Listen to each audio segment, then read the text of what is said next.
Kevin, what are you doing? Rafting. Something witty, like my thing is too tight and I can't breathe. I get the gut hanging out.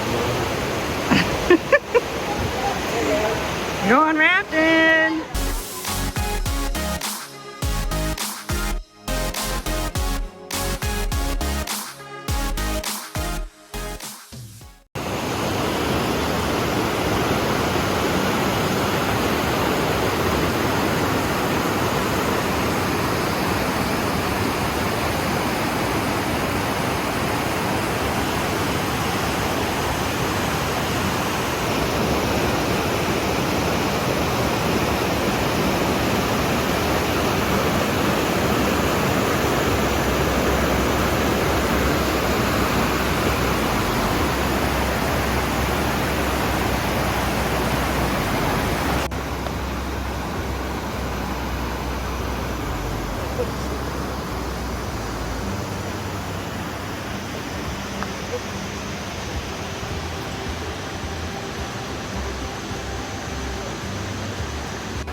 We're going in that boat.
It's time.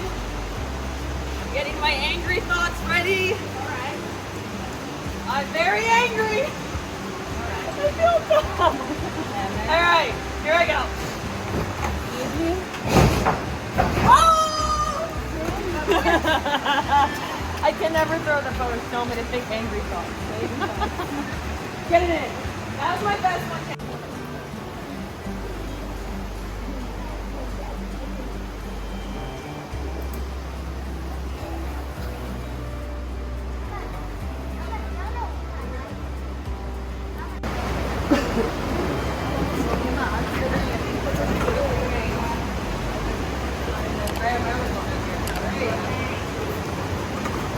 Alright guys, welcome to Ausable Chasm. My name is Nikki. I'm going to go through a couple of safety things first and foremost. I know it's tempting, but please do not grab on that blue white rope around the outside. If you're holding on to that and you hit a rock wall, you could possibly break your finger. So that's going to have that happen. Alright, next. For the most part, our water is going to look like this. Nice flat on the water. The little filter is positive to back of us. When we get there, we will be on our feet to make sure everything works here. However, there is still a possibility to fall out. Alright?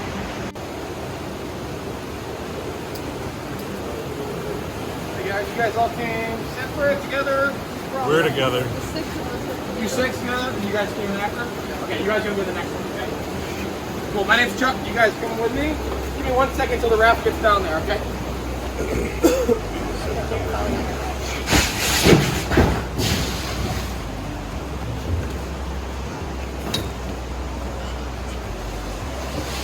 Our raft, you guys.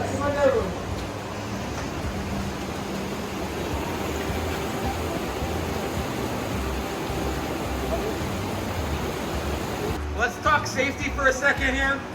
Most of the river is going to be like the water we're on, downstream of us, it's flat moving water. And then there's one section of rapids that looks like that, okay? It goes on a little bit longer.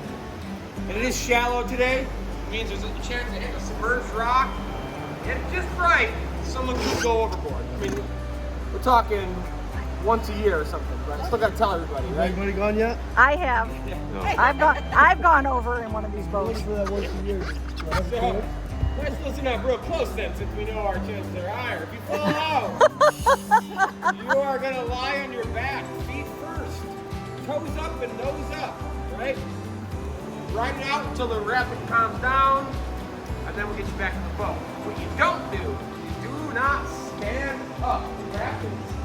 Standing up, the best thing that's going to happen is your legs are going to smash against every rock in the bottom of the river. You're going to come up bloodied and bruised. And the worst thing that's going to happen is your legs are going to get trapped in those rocks, and they're going to go under. So that's why every river trip in the world tells you the same thing: don't stand up in rapids. That's plan B. Plan A is stay in the boat.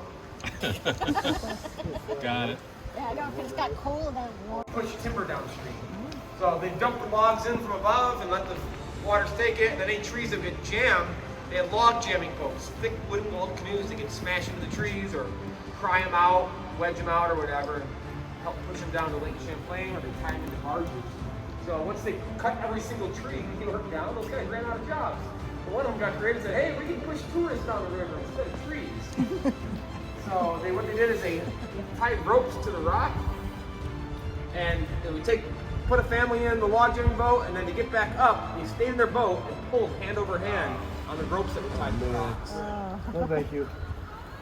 Yeah, I'm usually pretty exhausted at the end of a long day doing this, going downriver. I can't imagine pulling upstream too. I said arms like tree trunks. Yeah. Oh, somebody dropped a penny. Maybe. No, I made a bigger splash than that. I think I got it on camera.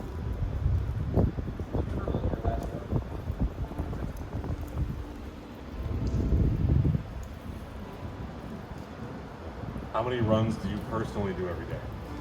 Depends. In summer is different than fall. So probably like 6 today, but you do like 12 on a summer day. The floods in '96 did away with that pulley system, and we switched to grass in '97. This tree above us got wedged in here when the snow melted. When the snow melts, the river comes up about 20 feet or so. In January '96, that's what happened. We had an early melt, 20 feet of water comes down. But the problem was, it happened so quick that it wasn't small pieces of ice breaking off Rainbow Falls, it was house-sized chunks that didn't fit through the narrow chasm. So they jammed up, ice jamming, damming the river. That turned 20 feet of water into 40 feet of water real quick. And so that's what knocked down 3 of the big bridges in the first half mile of the walking track. The water had never been that high, so they rebuilt it all that spring. And then in November, a hurricane hit and brought the water up 55 feet. It ripped out the 3 brand new bridges and 2 other higher bridges that weren't even touched by the previous flood. That bridge above us is 110 feet up. So the first flood was about 1/3 of the way. The second flood was halfway up. We decided to not rebuild those. You know, it was a good thing, because the real record flood happened in 2011 from Hurricane Irene. And that was twice the amount of water as the '96 flood was. That equated to a 90-foot rise, guys, 20 feet from the bridge. The water went to Hurricane Irene.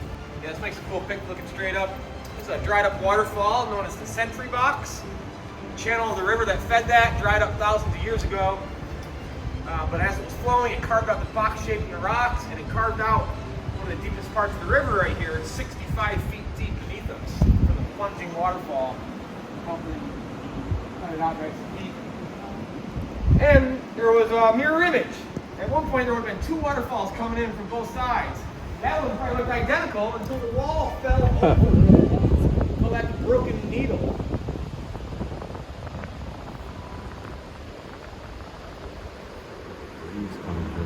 Looking back up, you also may have noticed, like, it's seems like we're going kind of slow, right? Actually, the wind's pushing us more than the current right now. Well, it looks like we went down a steep hill, doesn't it? Yeah. So where's the rapid?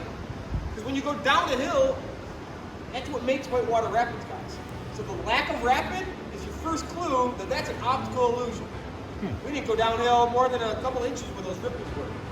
It's the layers in the rock are tipped. It confuses your brain. You think that the lines in the rocks are flat. They are not. They're tipped up like 10 degrees, making it look like the river is sloping 10 degrees.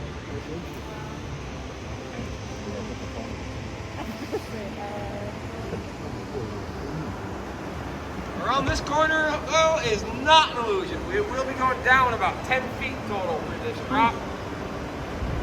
Is this part of the old voices? Sure is, yeah. And a different motor and different cable stretch for each straight section. You see the river almost makes 90-degree turns. You can't really make a cable do that, so they would get towed up the rapids, unclip here, and then clip to the next cable going back to the beginning.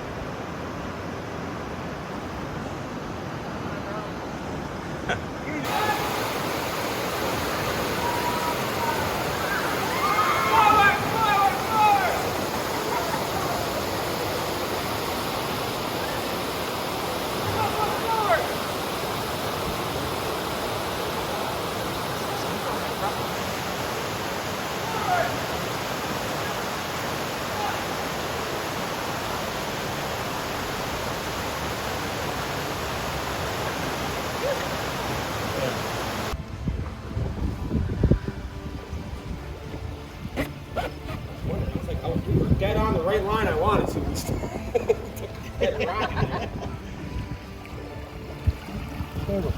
There he is. There's a turtle. It's your spirit animal, man.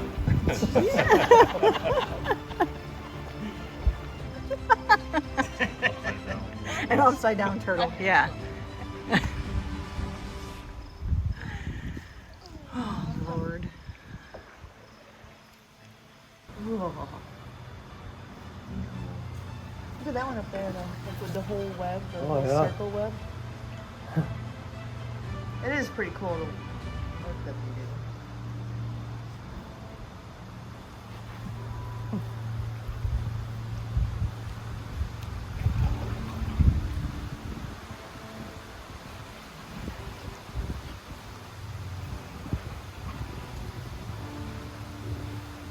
Perfect. Mm-hmm.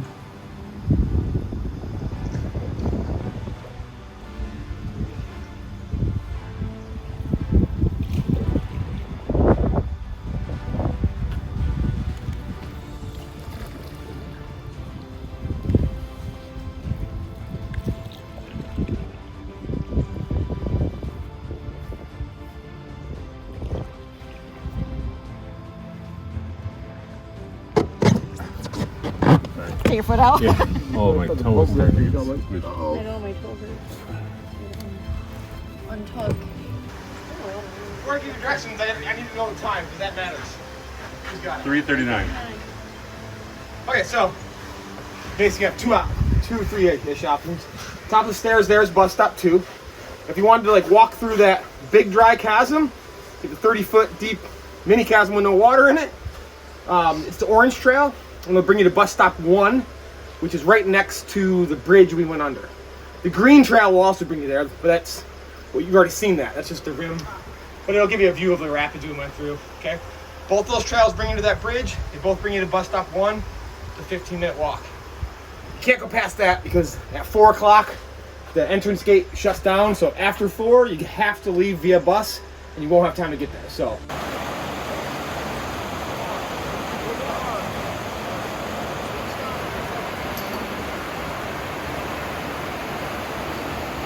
These are the rapids we went through. Super fun.